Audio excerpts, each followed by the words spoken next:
Let's see. Yeah, don't say that around. Yeah. We're here with Al Barlow. This is Superheroes of Song, number 3. What's happening, Al?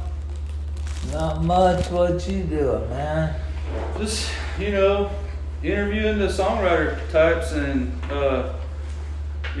playing some songs and, just been having fun hanging out with all the gang. Kind of something you've been doing in this area for a long time, huh? Yeah, well, since 1985. Wow. That's when you moved here, or? Yeah, that's when I moved here. Wow. Before that, I played music around the house and stuff for my kinfolks, but Yeah. but I wasn't active out playing. But I moved here, and first thing I knew, I was playing open mics and meeting other songwriters and stuff. That's a cool place to do it. It was perfect for me. Did you when did you start dilly-dallying with music, or did you just listen to music a lot when you were a kid and you wanted to learn how to play it, or did you take music school, or? No, I'm not professionally trained or anything. When I was 13 or 14, I begged Mom and Daddy to get me a guitar. And Daddy said, "It'll be like that darn trombone that we bought you." And, I said, "No, I really, I write poems and I want to put them to songs." So poetry came first. Yeah, I was writing poems, back when I was like 9 and 10, all the way up, to today. Just for pretty girls, or were you? Just anything, Really? Yeah. You were just inspired. Did you have a teacher or anybody that was like, you should write a poem, or you just thought about? No, not really.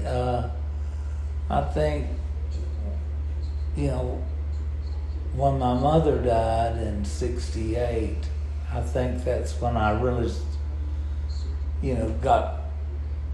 started writing songs to keep my mind off of all as that. like an outlet or something. Yeah, but I wrote happy songs to cheer me up instead of.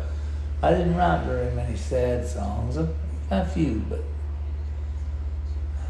mainly happy songs, because I wasn't the only one that was deeply affected by it. Right. All of my mother's brothers and sisters and parents, and so you wanted to cheer them up. And I wanted to cheer them up. That's right. So I'd make up little ditties to sing for them, And then one day you're just playing with Grammy Award winners on stage, and just. Can you believe that? I'm still shocked over that. I never made much money, but I've had more fun and sang at more places than I could have possibly ever dreamed of.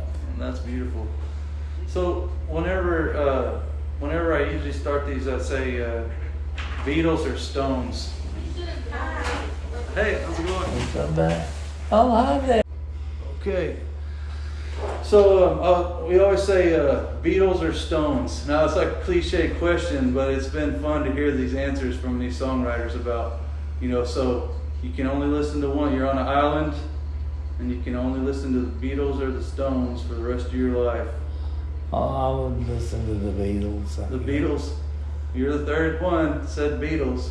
Really? Yeah, there hasn't been a Stones yet. Well, I never was a huge fan of either one of those, but if I was stranded on an island and that, I think the Beatles have some prettier songs, Who would you insert? Who would you insert onto that if you could have a third choice?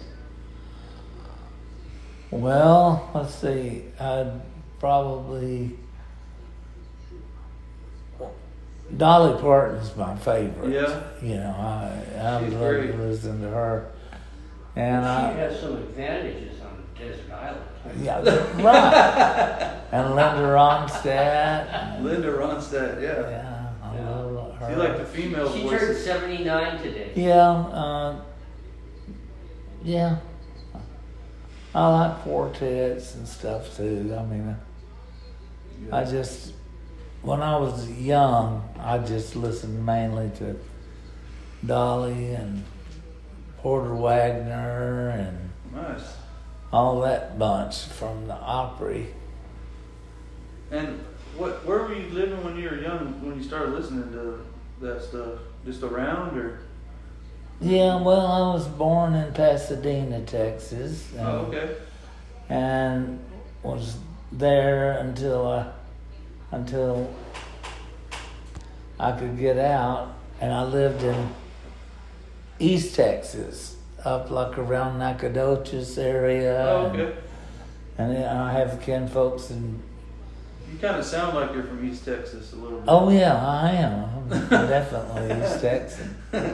But I've got relatives in like Port Arthur, Silsbee, Kuntz, all Jasper, all along Jasper, yeah, that's a pretty all place. along the eastern part of Texas. There's a lot of beautiful lakes up in Yeah. that area. Yes, it is, and I used to go fishing Yeah. all the time with my granddaddy up there. Some old lakes too that have some big old bass and stripers and catfish and stuff. My granddaddy, he knew where they were at too, Yeah. you know, because he lived to go fishing, you know. You have a pretty notorious song about fishing, I think. I remember from the old days. Something, I don't remember what it was called, but it was Probably my song, I Just Wanna Fish. maybe, yeah, maybe.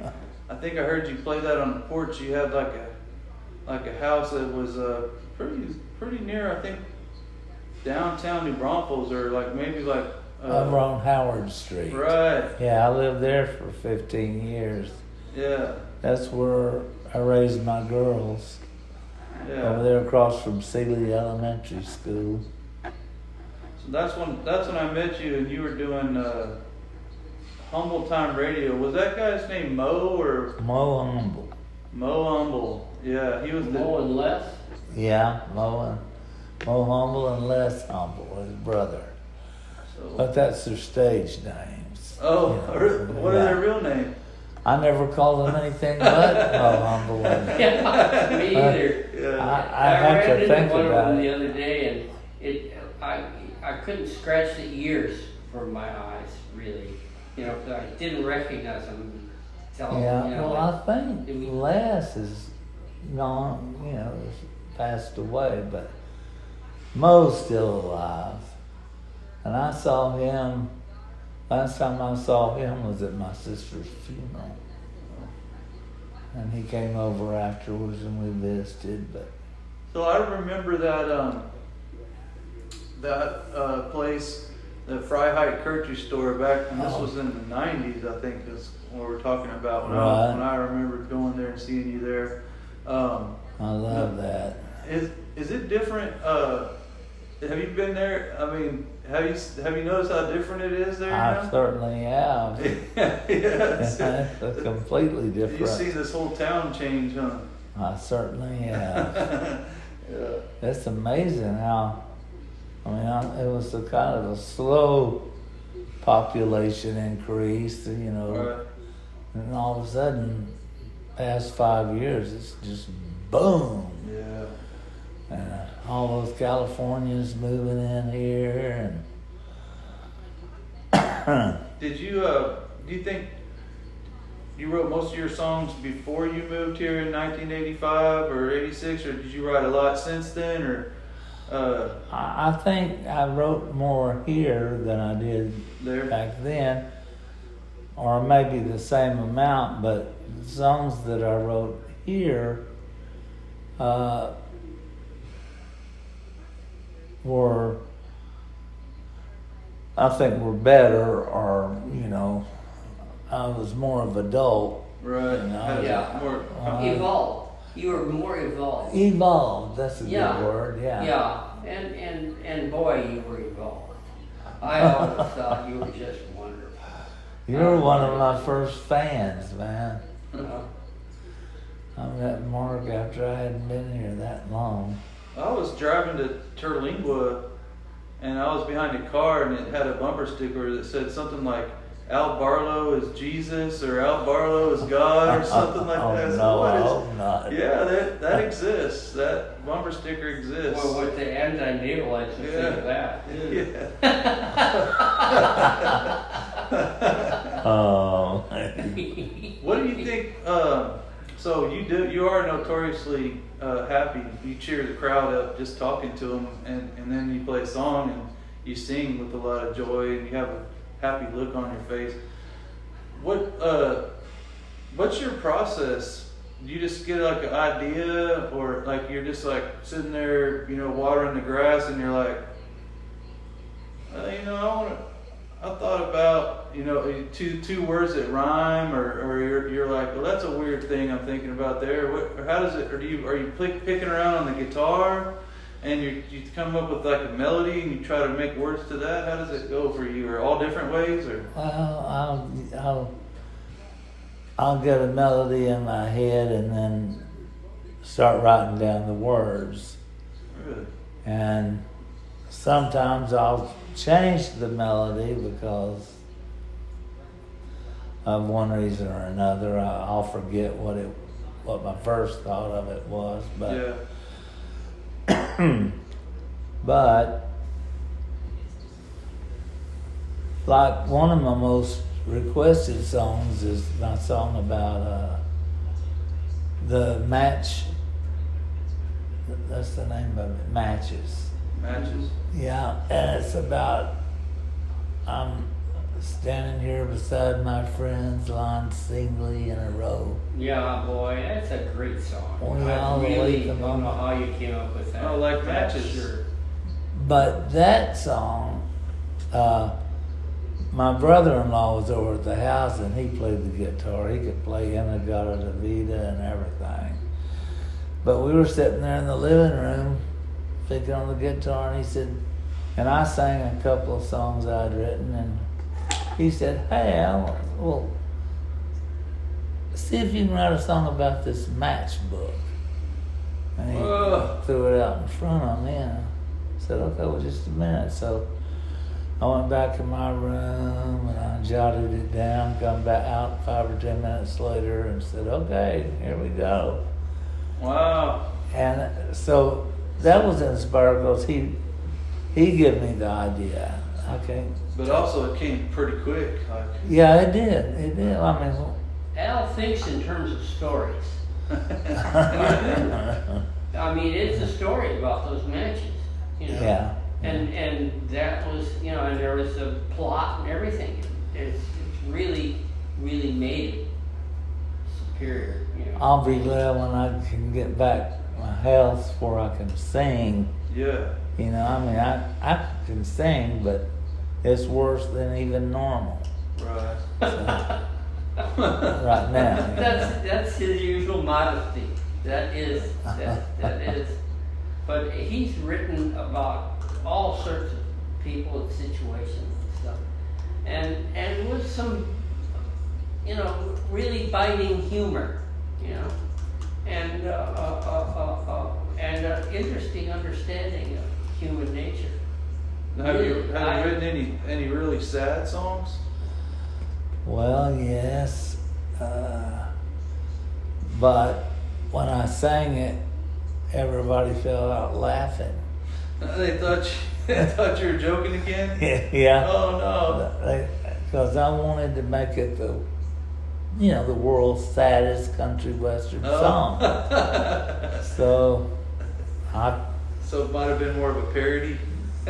yeah, I guess so. I was thinking of it as I was writing it. I was thinking, what's the saddest thing? Well, an orphan child.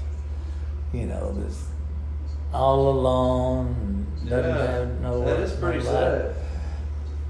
But it just kept getting sadder and sadder and sadder till when I finally sang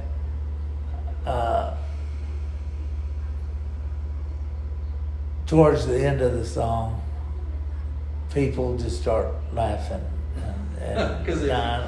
they're like, this is just too I sad. have offended a couple of people that you know. Well, they tell Are you- you making fun? No. And I said, all together, I ain't making fun of nobody else. My aim was to create a really sad song, and I'm just not very good at it.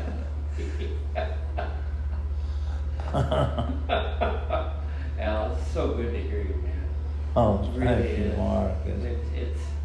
It's I got a few drawings, but they're kind of lousy of you.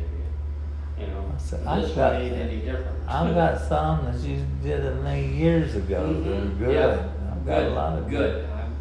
I'm glad. I've Yeah. got Mark Nelson originals hanging in my house. Excellent. Well, let's see. What is a notable, something you can remember where you thought that this person surely would be famous, that you heard or you met or you're hanging out with? Oh yeah, And because I imagine that happened a lot to you, it's come to pass too. and then other people became famous that you maybe didn't expect or you expected them to, or what do you think about that? Well, I used to host the open mic thing over at Riley's Tavern. Mhm. This is just an example. And it was songwriters and mainly that came out.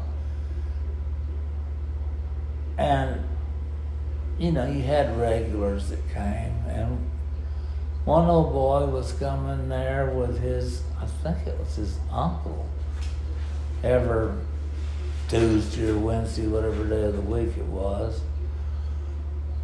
And I thought, this guy,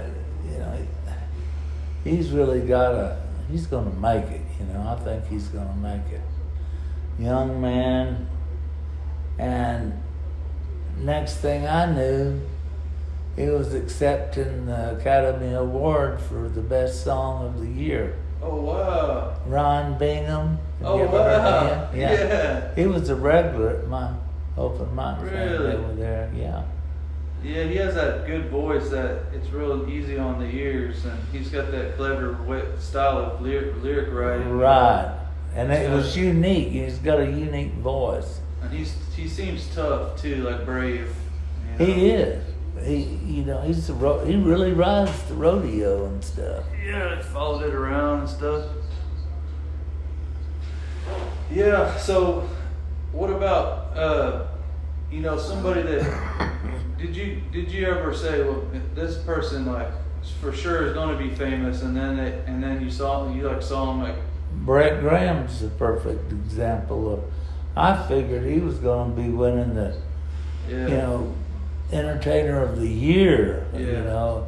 I always thought that too. And The fact that he didn't is and he's pretty It's successful. good because- but he Oh, didn't- yeah, I'm not you saying- thought you thought he might go all like George Strait. right, Style, I didn't dream that he would, settle down and just work at mainly Green Hall, Right.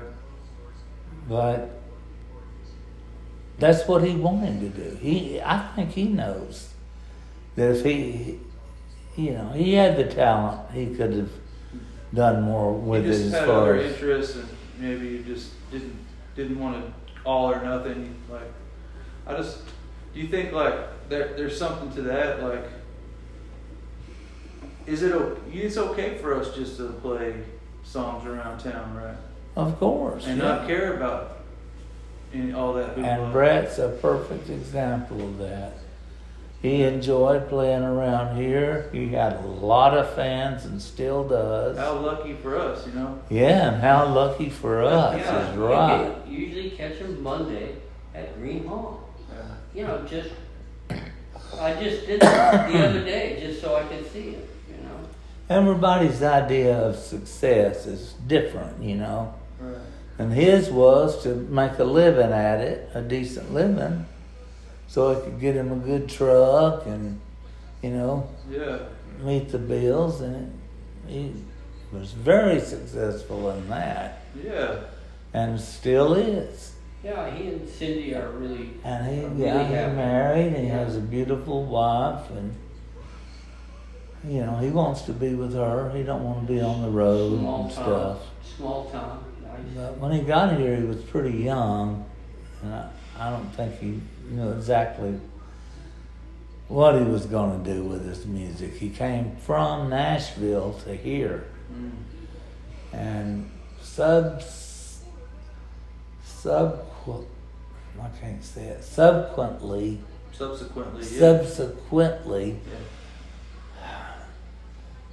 a lot of people started moving here for the music. Yeah. But that wasn't so when I first got here. Wow. But, Well, maybe y'all attracted him. well, I think people like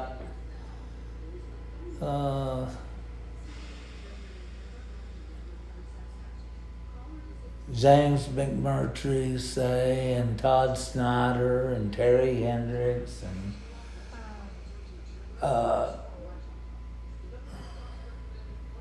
lot of very well-known Susan. Back in Susan that era, Gibson, and there's Al Ketchum. Yeah. Al Ketchum He was. did pretty successful. He's pretty successful. Yeah. He was, yes. Very successful. I got a member of the Grand Ole Opry. All right. And so, and we have Austin City Limits just right up the road, you know, which attracted a bunch of those musicians that came down and saw how cool it was. It seems like in those this Austin area. people are. Seems like those Austin people are kind of heading over here now. They are. It's like whoa, and people are moving from Nashville to New Braunfels. It's like what's happening? And Green Hall's turned into like the Yeah, Grand Ole Opry of it is. It's getting Texas. You know. huge names are going in there, and then you got Whitewater Sports. They can fill that place up with whoever. Yes. For whoever, so that brings those big stars in because they know they can get a big crowd. So, what do you think? Things are changing. Like nowadays, you know, I hear a lot of songwriters say, "Well, you can't make a record, and you're not going to sell any records anymore. Wow. You can't singles. You know, you got maybe put a single out and hope it goes viral or something." Or what do you think that? What do you think about that? Like, you think that's a good thing, or what do you think? Maybe like you would tell like a young person, like a kid that's like starting out writing songs and they want to make money at it. What would you tell them to do? Well, you know, there's a lot of different clubs around town and places you can play, you know, from the Senior Citizen Center all the way to the library. So just take those opportunities. Yeah, and it's the wineries, you know, and stuff.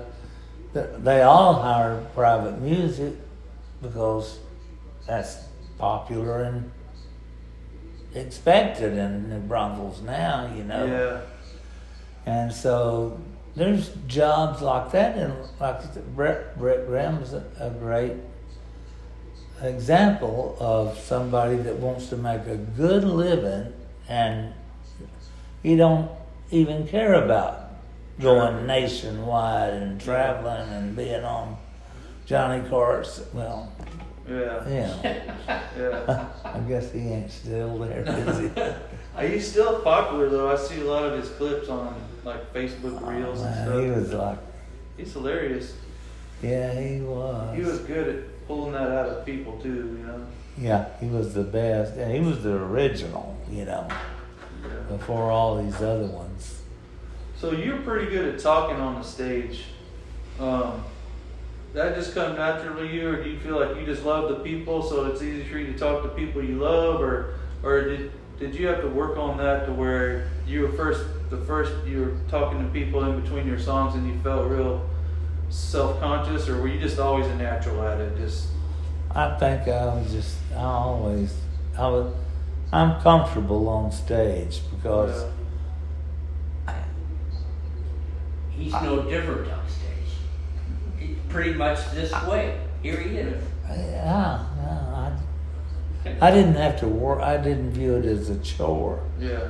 I wanted to entertain them. I wanted to make them, lift their spirits and stuff. Right. And I just always acted like I was sitting on my couch in the living room, entertaining my sister and cousins or something. I'm not a. Did you ever get real nervous? Like somebody came to see you and you were like, oh, When I was playing? yeah. Or like a certain stage, or you just. Well, I have had a little stage fright before. But.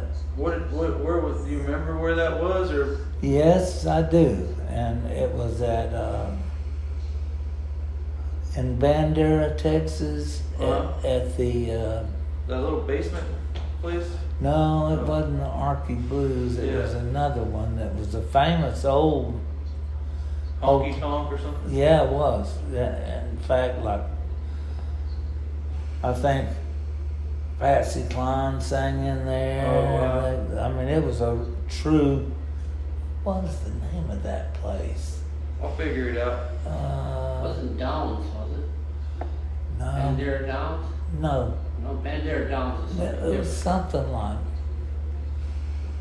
Anyway, I a didn't- friend of mine bought that place, and Oh. he happened to be a real big Al Barlow fan, so he hired me, and I sang there a million times. But one night,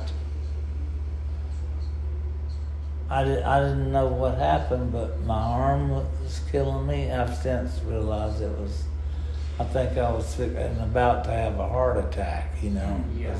because I was in bad shape back then. And I was nervous a little bit because Robert Earl Keen's wife was in the audience. Oh, wow. And, I mean, that, I don't know. Why that made you nervous? Yeah, I don't know. 'Cause you but- played for probably people that are more famous than Robert Earl Keen's wife before. Well, yeah. I wouldn't recognize Robert Earl Keen's wife if she walked in. Yeah, me you know? either. She came up to me before I sang, and she said, "Here, Al Barlow, I'm glad to meet you. Robert has been talking about you, and he just loves you." And I said, "Oh, really?" And then she started naming some of the songs I'd written Wow. So that he had played for her. Wow.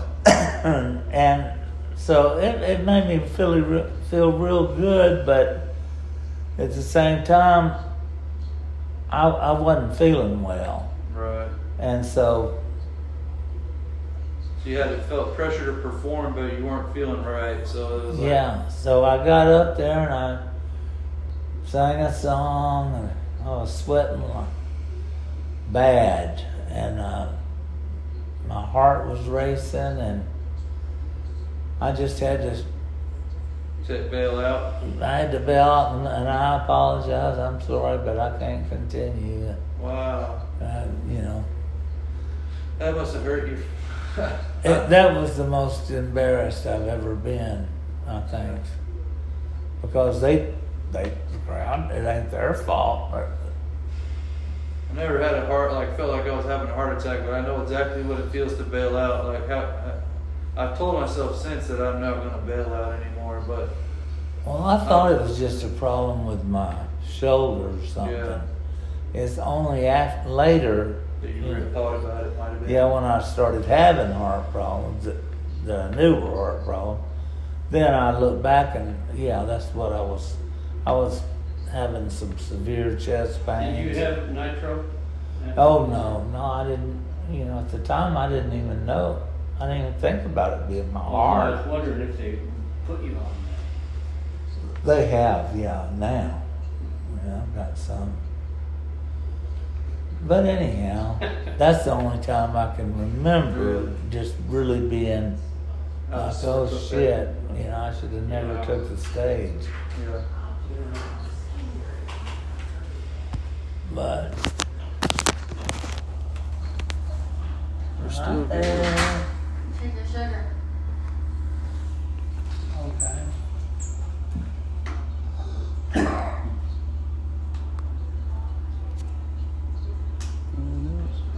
Okay. Right there, that was it right there. She said she'll be back, I think. So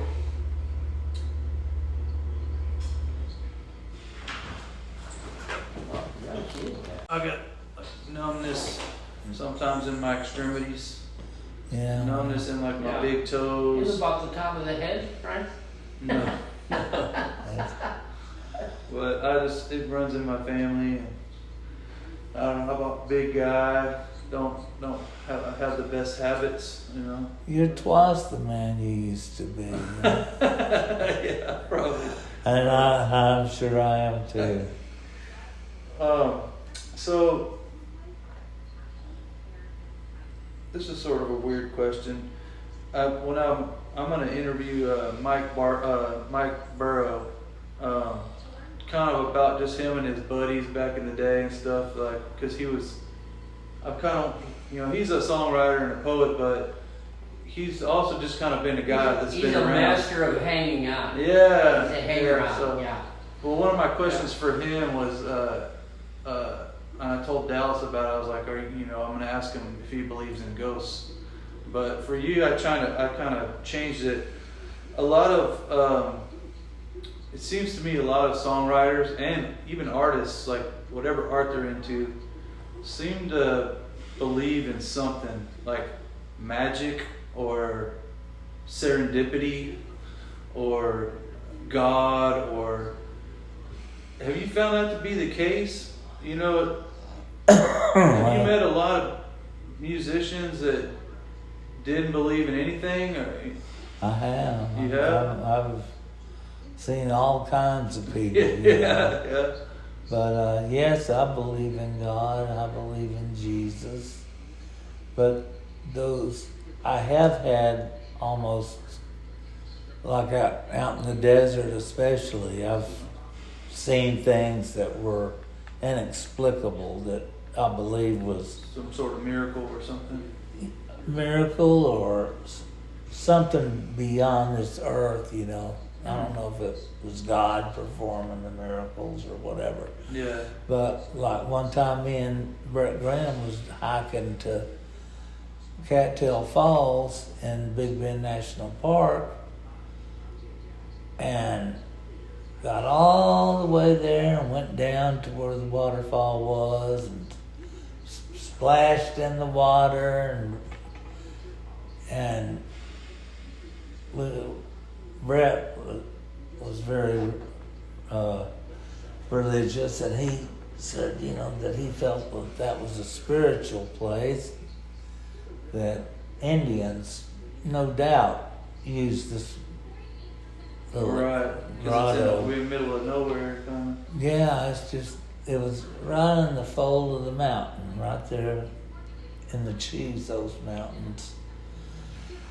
And that's where the national park gets its water supplies, from that very spot. And but we sat there and just chilled out and heard the birds singing in the trees. The hike there was, you know, it was 105 degrees, grueling heat. And, you know, but it was like an air conditioner sitting in that little grotto. And so I said, well, we need to get back, you know. I think we was going to be playing in Terlingua that night. And so we started walking out, and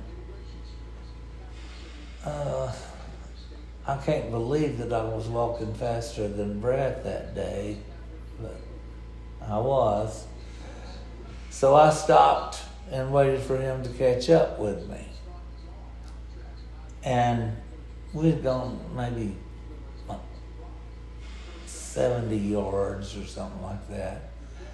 And when I turned around, I could see that beautiful little grotto down there and see all the the green vegetation, and suddenly I started seeing these little twinkly lights and stuff, and I'm like, wow. So as Brad got closer, I said, Brad, turn around and look at this. And he too was like, because it was, I can't describe really how unbelievable that it was. These little, like fairies or something, you know. And we just sat there and watched it for the longest time, and then slowly, one by one, they started going out. The little lights did, and then ping, finally, the last one went out. And me and Brett still talk about that and how, just like we felt like we had really witnessed something, it was unexplainable. Probably did. I mean, that's enough right there. Yeah, it was something to behold. And then, I've been to see the Marfa lights, but you don't have to go to Marfa to see the Marfa lights. No, I bet. You can see them out there in Sherlingwood too. I hitchhiked through there years ago. So. Yeah. Well, I put on a little festival out there for the past 25 years or so. What's it called? The Terlingua Music Bash. Oh, okay. John Whipple is doing something with that. Yes, he comes every year. Yeah.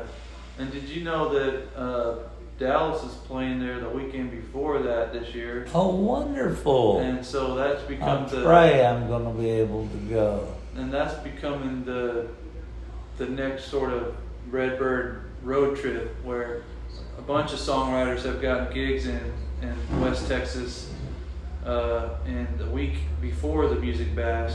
So now it's essentially the Music Bash is going to be, this year is going to be an extra week longer. Good. That's a great idea. Yeah.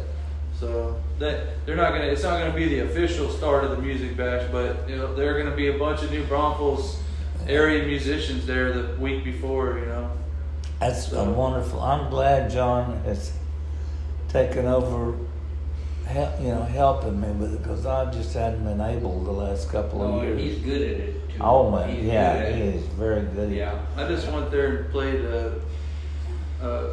We were featured songwriters at his Pigpen songwriter night, or open mic night. He does like a featured songwriter. Oh every yeah, time. over there Yeah, off that's Broadway. Butch though, actually. Isn't Butch more part of that? John Whipple does that. He does. Butch, I didn't see. Maybe I don't know Butch. Butch Morgan. Butch Hancock? Who? Butch? Butch Morgan. Butch Morgan. Yeah. Oh, I think he might still be involved in that, but John is definitely the one that runs the whole thing now. But he called me and asked if I could pick a couple of Redbird guys. He said, I want you to come and pick a couple of Redbird guys, and want you all be our featured artists or whatever. So talking about stage fright, that happened to me that night. It was like Really? last week, yeah. But the AC hit my guitar right when I got on stage, and it just totally went out of tune. And everything I tried to do to tune it, it would not stay in tune. And I had just finished telling the whole crowd, these are the songwriters I brought, and I'm gonna sing the first song, and here it goes, and and it was just real. Aww. And I don't deal with like technical difficulties very good because I'm not a pro, but. Well, no, but you just borrow one from your friends you just brought. Yeah, I just let them play, and then Wow. it was perfect though, because I always say, "Hey, I'm Patrick. I'm a plumber here in town," and the next guy, he's a funny guy. His name's Justin. You might know Justin Upshaw. He sings with his wife around town, but he Big tall guy. he said, "I'm Justin, and I'm also a plumber, believe it or not." And the whole crowd laughed, so he eased the tension, but. Yeah, well, Well, we're gonna be there this year at the Music Bash. I didn't know that was your thing, man. That's cool. I'm the founding father of Wow. the Terlingua Music Bash. That's probably why I saw that bumper sticker. I bet you that's a Terlingua Music Bash bumper sticker. Could be. Yeah. Could be, I don't know. I think it says Al Barlow is Jesus, is what it said on there. Oh. It was white and it was black lettering. And it was like real simple. I was like, it can't be Al Barlow they're talking about. Whatever started it out there, it was, Terlingua was only had maybe 15 people in the whole ghost town. Yeah. And most everybody that came was from the hill country, because I invited every musician I knew. Wow. And So it's your fault. yeah, it's my fault that I turned them all on to the Big Ben, and now, you have to wait for a table at the Starlight Theater. And the drinks went from, $1 Lone Star night to $6 beers and, $20 margaritas and stuff. Yeah, it's almost like that is the airport, huh? Yeah, it has. It's caught on. People have found West Texas and, Beautiful out there. the Big Bend National Park. Yeah. And I'm telling you, every year I throw a parade on Saturday night, and we even had hay rides into the ghost town, down the old dirt roads. That is cool. And Susan Gibson was on there one night with me, and Steve Fromholtz, and I think of him often. I do too. It's really just love strange. I Steve. could just see him in Greenhall on the side there with the two other guys. What were they called? They were called they all had open heart surgery, and so they were called I don't know. Oh, I remember something like that. Yeah, I can't remember it exactly. That's, I remember him from the folk festival, from the Kerrville Folk Festival. He played over there a couple times. no. I gave her the ring. She gave me the finger. Yeah. That cracked me up the first time I ever heard it. Yeah. But So you played over there at the Starlight Theater quite a bit, huh? yeah,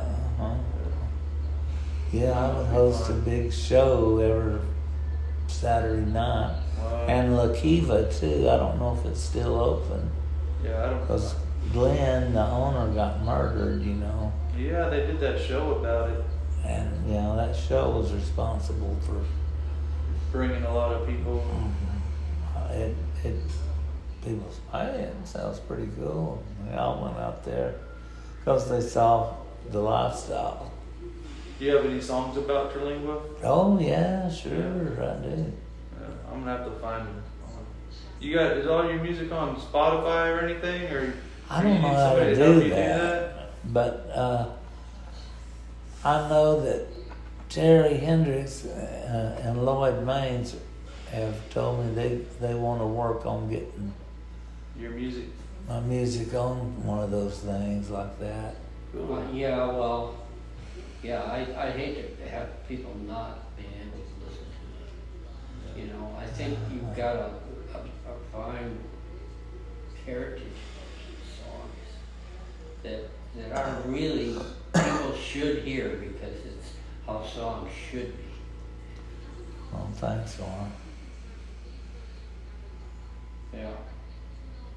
So there's two right there, Terry Hendricks and Lloyd Maines. They do a lot for songwriting and They do. They do.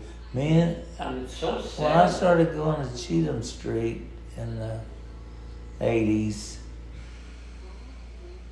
I met Terry over there. She was the little songwriter that was going to school in San Marcos. yeah. And I met her and I think Todd about the same time, Todd Snyder.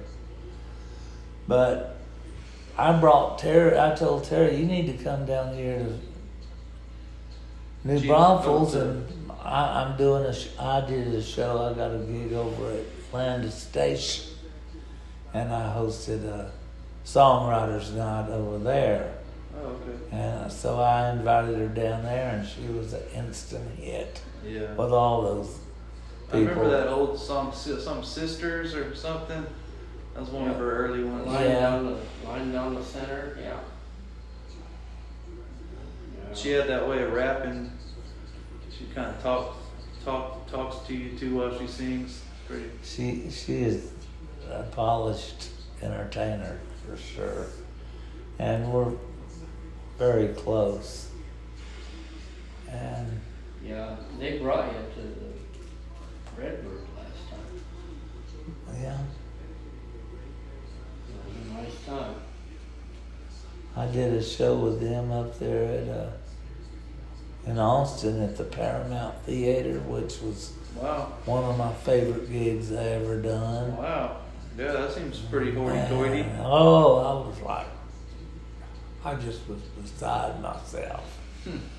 Was it a pretty good crowd? Yeah, it was cool. And next to that, I think when I sang at the Willie Nelson 4th of July picnic Oh, wow. in Lukenbach. Wow. And here I am,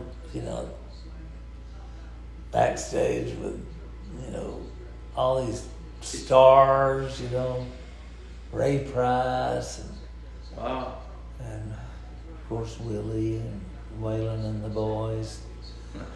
It was a fantastic. Yeah, back when they were all living, huh? Yeah. Yeah. 90, I think that was 99 maybe.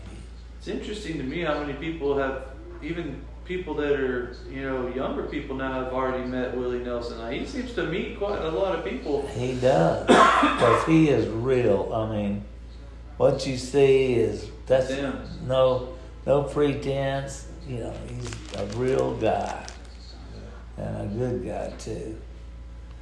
But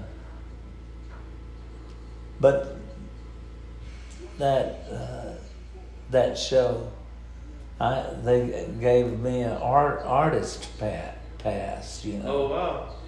because I was going to be singing on there. And I looked and I saw Brett Graham and Michael O'Connor. That's my guitar teacher. Michael O'Connor? Yeah, I'm taking You lessons got a from good him. one, man, for Yeah. sure. I don't know anybody better. But they had on a guest pass, but it didn't say artist. And I said, we need to change name tags, Yeah. because I'm not an artist, Yeah, you are. But we had so much fun. That was so Wow. much fun.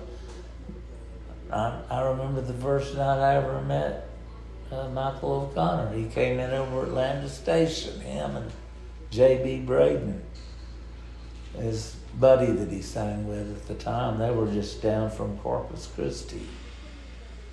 That's where I met Michael O'Connor, was in Corpus Christi. Really? I got to open for Robert Earl King several times Wow. at the Executive Surf Club down there. Yeah, I played there before. Yeah, Yeah. yeah. That's cool. And I opened for